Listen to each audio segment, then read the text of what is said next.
Hello friends, dreams of homemaker channel पर आप सबका स्वागत है। आई होप आप सब अच्छे होंगे और अपने काम में अपना 100% दे रहे होंगे। अगर आप लोगों ने मेरी पुरानी वीडियोस देखी होगी तो आपको पता होगा कि मैं कर रही थी 30 डेज स्टडी चैलेंज, जिसमें डे 24 तक मेरा चैलेंज बढ़िया से चला हुआ था।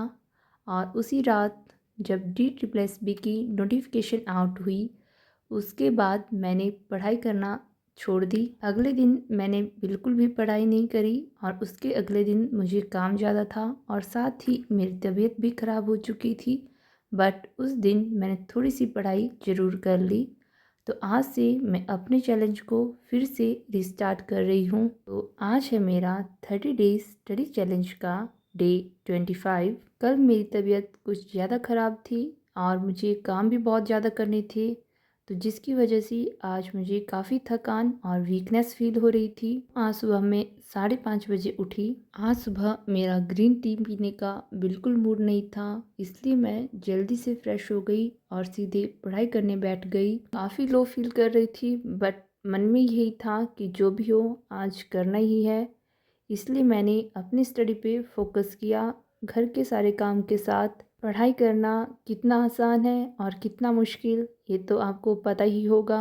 आज ब्रेकफास्ट करने का भी मूड नहीं था, इसलिए मैंने सिर्फ फ्रूट खाए और फिर से स्टडी करने बैठ गई। तो फ्रेंड्स, आज मैं ऑफिशियली 30 ईयर्स की हो गई हूँ और इसी बात को सोच के उस दिन मैं काफ़ी परेशान हो रही थी, क्योंकि DSSB में जो एज क्राइटेरिया रहता है वो 30 ईयर्स मैक्सिमम होता है। बट जो वो एज काउंट कर रहे हैं वो 16 अक्टूबर के अकॉर्डिंग कर रहे हैं और मैं आज 30 ईयर कंप्लीट कर चुकी हूँ। इसी वजह से मैं ये टेस्ट नहीं दे सकती हूँ। दोस्तों, जैसे जैसे एज बढ़ रही है वैसे वैसे ही अपनी बेरोज़गारी और ज़्यादा खल रही है। एक उम्र थी कि जब बर्थडे आता था तो बहुत खुश होते थे, सेलिब्रेट करते थे कि आज बर्थडे है। बट अब जब बर्थडे आता है तो ये सोच के परेशान होते हैं कि इतनी एज हो गई अभी तक जॉब नहीं लगी। तो अब खुशी की जगह एक रिग्रेट ही होता है। बट आई होप अगले बर्थडे में मैं ये रिग्रेट ख़त्म कर सकूं और मैं इसी साल गवर्नमेंट जॉब लग जाऊं। मैं अपनी पूरी कोशिश कर रही हूँ, बाकी जो होगा वो देखा जाएगा। बट मैं कोशिश कर रही हूँ कि मैं इस तैयारी को अपना 100% दे सकूँ। ये एक जर्नी है जिसमें उतार चढ़ाव तो आते रहेंगे, बट अगर उन्हीं को मैं फाइनल मान के बैठ जाऊँ तो फिर ये तो मेरी हार ही हो जाएगी, जो मैं बिल्कुल मंजूर नहीं करूँगी।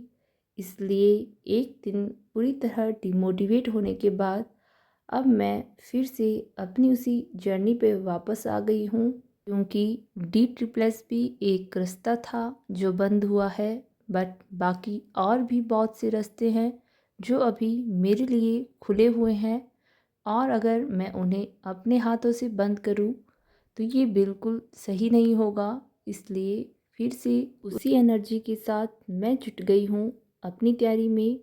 आज दिन को मुझे कुछ एक्स्ट्रा काम आ गए थे, जिस वजह से रात को स्टडी कंप्लीट करने में मुझे 12 से ज़्यादा का टाइम हो गया था। दोस्तों, अभी के लिए इतना ही। अगर वीडियो अच्छी लगी हो तो प्लीज़ लाइक करें और चैनल को सब्सक्राइब करें। Thank you for watching.